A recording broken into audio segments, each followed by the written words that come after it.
there's this quote that really helped me. I don't, I'm pretty sure it's not her quote, but Oprah spoke on this. Mm, And it basically, it goes about, it talks about like us being a cup, right? mm, Um, and the importance of us not literally just pouring our cup on everybody, because that's kind of how what I felt when I was like working at the clinic. I was like, okay, here's a little bit for the kids, it's a little bit for the parents, it's a little bit for my clients, it's a little bit for my partner. Like it was a little bit of, I was giving so much that I had like I was an empty cup. But the problem with that is that when your cup is empty, you start feeling like people are taking away from you. You start mm, feeling like you start feeling resentment to a lot of the people that you love because you feel like they're taking away from you.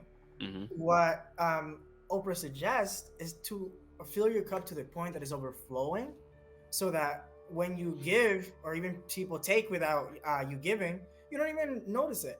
Like you're like, oh, all right, mm. cool. And honestly, when I made that switch, like it really helped me not like be a little bit, not necessarily selfish, but love myself a little bit more and make sure that I fill my cup first before I do anything else. Um, Agreed.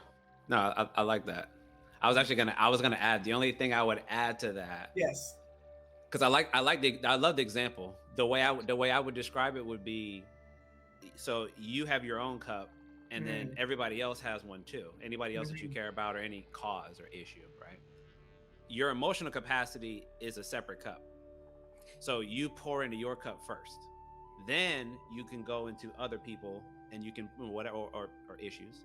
Then you can pour into those areas. The point is, you took care of self first mhm. before you do anything else. And I always try to make that point, because that's what helps you to fight that feeling where nothing matters, you don't care about anything, and or you feel sort of dispassionate and feel like people are going to take advantage of you all the time. If I'm taking care of myself, it helps me sort of insulate things. It's where I'm less likely to be taken advantage of, because I'm very aware of the things that I need to address, and I'm making sure I'm doing them, which is why I poured into my cup first. Yep.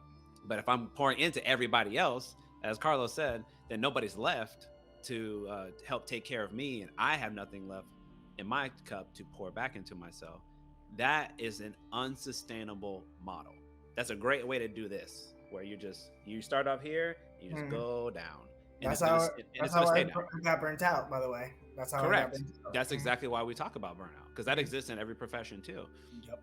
If you care about people and you care about helping others, none of that is bad.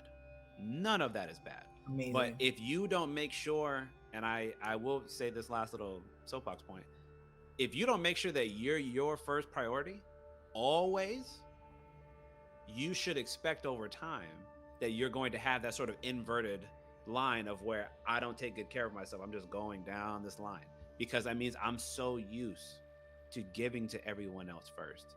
And maybe that's because it makes me feel the joy to be supportive, right? I enjoy that as well. I love being of service. Hmm. But I also understand I have to also be an example. I cannot do that if I'm constantly giving to you and you and you and everybody else, and there's nobody left to look out for me.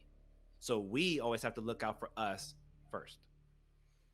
This conversation is on fire. By the way.